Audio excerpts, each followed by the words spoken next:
12वीं के छात्रों के लिए एक बड़ी खबर आ रही है। 12वीं के सीबीएसई बोर्ड मामले में सुप्रीम कोर्ट में सुनवाई चल रही है और 12वीं के नतीजों पर केंद्र सरकार ने रिजल्ट्स का फॉर्मूला बता दिया है कि आखिर वो 12वीं के बच्चों का रिजल्ट्स कैसे तय करेंगे।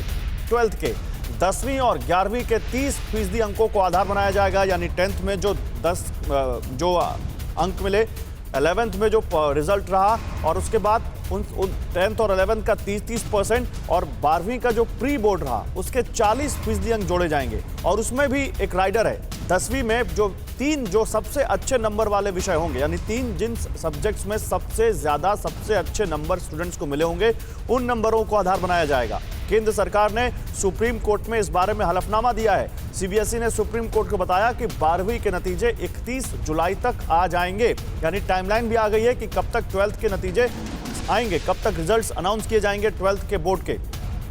तो सीबीएसई ने, क्योंकि पहले 10th की परीक्षा कैंसिल कर दी गई थी और उसके बाद 12th की परीक्षा भी कोरोना को देखते हुए रद्द कर दी गई थी और ये फैसला लिया गया था कि जो पिछले जो कुछ एग्जाम्स हैं उनके आधार पर आगे बच्चों को अपग्रेड किया जाएगा। तो वो फॉर्मूला क्या होगा, सब यही सोच रहे थे, सब यही पूछ रहे थे कि आखिर किस आधार पर बच्चों को जज किया जाएगा 12th में। तो अब 3 जो साल हैं, 10वीं, 11वीं और 12वीं, 10th, 11th एंड 12th, इन तीनों में जो भी आपने मार्क्स ऑब्टेन किए हैं, 10th में जो आपका रिजल्ट रहा, 11th में जो आपका रिजल्ट रहा और 12th में जो बच्चों का प्री बोर्ड का रिजल्ट रहा, उन सब को आधार बनाकर बच्चों का भविष्य तय किया जाएगा, बच्चों का रिजल्ट तय किया जाएगा और 31 जुलाई तक फैसला आ जाएगा, यह भी कहा जा रहा है। एक बार फिर से समझिए, 10th में जो 5 सब्जेक्ट थे उनमें से जो 3 सबसे अच्छे नंबर वाले सब्जेक्ट हैं उनको उनको बेसिस बनाया जाएगा और वेटेज होगा 30%, 30%। 11th में जो नंबर आए होंगे उनको भी 30% आपके रिजल्ट्स के टोटल में जोड़ा जाएगा और 12th का जो प्री बोर्ड का रिजल्ट रहा होगा उसमें 40% नंबर वो होंगे आपके टोटल रिजल्ट में। पीयूष पांडे इस वक्त हमारे साथ जुड़ रहे हैं, उनसे बात करते हैं इस बारे में। पीयूष, देखिए, सुप्रीम कोर्ट में सरकार ने हलफनामा दिया है कि कैसे सीबीएसई की 12वीं के बच्चों का रिजल्ट तय किया जाएगा। क्या जानकारी है इस बारे में? और देखिए गौरव, इसमें साफ तौर पर अटॉर्नी जनरल ने कोर्ट को बताया कि जो 10वीं की परीक्षा होगी उसका 30% वेटेज यानी परसेंटेज ऑफ मार्क्स लिया जाएगा। उसके अलावा फिर 11th के जो परसेंटेज ऑफ मार्क्स हैं उसका 30% और फिर 12th के जो प्री बोर्ड एग्ज़ाम हैं उसका 40% लिया जाएगा और उसके आधार पर 12वीं के अंक तय किए जाएंगे। इसी तरह से 10वीं का 9वीं के अंक देखे जाएंगे 30% और उसके अलावा 10वीं का जो प्री बोर्ड एग्ज़ाम होगा उसके अंक देखे जाएंगे। सुप्रीम कोर्ट ने साफ तौर पर इसमें एक मिनट फिर से बताइए, कोई 10वीं का, 11वीं का और 12वीं का प्री बोर्ड, 10वीं का प्री बोर्ड नहीं, या वो भी?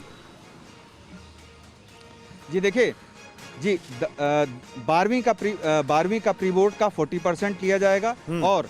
जो 11वीं है उसका 30% और 10वीं के जो बोर्ड की परीक्षा होती है उसका 30% जो वेटेज है वो ले लिया जाएगा और इसी के आधार पर 12वीं की जो परीक्षा होगी जिसके परिणाम 31 जुलाई तक आ सकते हैं, अटॉर्नी जनरल ने ये बताया है, उसके आधार पर उसके अंक तय किए जाएंगे। और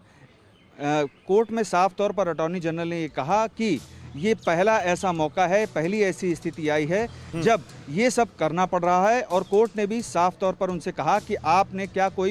अगर परिणाम में कोई विवाद होता है तो उसके लिए क्या कोई समिति बनाई है? तो अटॉर्नी जनरल ने कहा बिल्कुल, हर एक स्कूल के स्तर पर एक परिणाम विवाद समिति होगी जिसको तर्क संगत समिति भी कहा जाएगा और उसमें अगर कोई विवाद सामने आता है तो पूरे उसके बाद वो समिति निपटारा करेगी। इस तरह से पूरे के पूरे। पीयूष, एक मिनट, देखिए पीयूष, कई सारी खबरें हैं, एक एक करके बात करते हैं। आपने जो सबसे बड़ी खबर बताई वो ये कि 12वीं के बोर्ड के नतीजे सीबीएसई के कैसे तय किए जाएंगे। 10th में जो बोर्ड का रिजल्ट होगा उसका 30%, वो भी उनमें जो 3 सबसे अच्छे सब्जेक्ट होंगे उनके नंबर काउंट होंगे। 11th का रिजल्ट जो होगा उसका 30% आपका पूरे वेटेज में, पूरे 12th के रिजल्ट के वेटेज में होगा और 12th का प्री बोर्ड का 40% लिया जाएगा। ठीक है, वो कैलकुलेशन थोड़ा सा कॉम्प्लिकेटेड है, ज्यादा नहीं है, वो हम करके दिखाएंगे बाद में। लेकिन उसके बाद अब आप ये कह रहे हैं कि ये भी पूछा गया जब सरकार से, अटॉर्नी जनरल से, कि अगर कोई विवाद होता है, कोई बच्चा या पेरेंट उस रिजल्ट को मानने से मना कर देता है तो हर स्कूल में या फिर हर जिले में कैसे वो कमेटी कैसे बनेगी जो इन शिकायतों का निपटारा करेगी? देखिए, शिकायतें जब आएंगी तो वो उस समिति में 2 वरिष्ठ अधिकारी भी रखे जाएंगे और उसके अलावा टीचर्स भी होंगे। उस समिति के गठन का जिक्र भी जो है अटॉर्नी जनरल ने कोर्ट के सामने किया और साफ तौर पर ये कहा कि अगर कोई शिकायत आती है, मान लीजिए कि किसी के वेटेज को अगर गलत तरीके से आकलन किया गया है और वो परिजन कहते हैं या छात्र कहता है कि ये आकलन गलत है, तो ऐसी स्थिति में वो शिकायत पर समिति विचार करेगी और वो समिति बताएगी कि आकलन सही है या नहीं सही है और अंततः जो है उस समिति का जो निर्णय होगा वही मान्य होगा। पीयूष, एक बात और बताइए, जब ये खबर आई थी कि 12वीं के रिजल्ट पहले के परीक्षा के आधार पर तय किए जा सकते हैं, ऐसा कोई फॉर्मूला आ सकता है, तो एक बात और भी आई थी, क्योंकि बहुत सारे बच्चों ने हमसे बात की थी, कुछ बच्चे ऐसे थे जो खुश नहीं थे। उन्होंने कहा कि हमने साल भर तैयारी की और आज हमको परीक्षा में बैठने नहीं दिया जा रहा। तो सरकार के अंदर से ये खबरें थीं, ये सूत्र कह रहे थे कि अगर जो बच्चा इस प्रणाली को मानने से इनकार कर देगा या जो बच्चा इस फॉर्मूले को नहीं मानना चाहेगा तो उसको परीक्षा देने का भी मौका दिया जाएगा। वो कैसा तरीका होगा, ऑफलाइन होगा या ऑनलाइन होगा, वो हम तय करेंगे। तो क्या इस बारे में भी कोई आज की सुनवाई में बात हुई, इस बारे में भी कुछ सरकार की तरफ से कहा गया?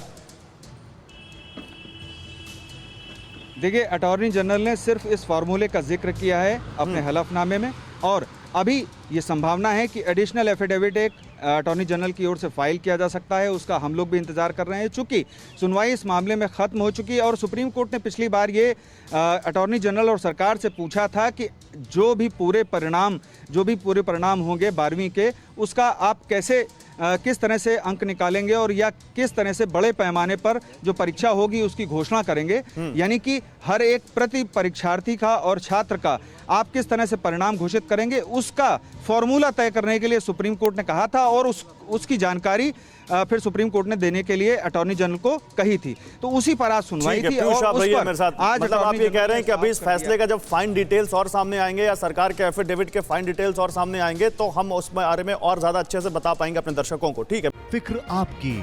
सोमवार से शुक्रवार रात 9 बजे सिर्फ TV9 भारतवर्ष पर।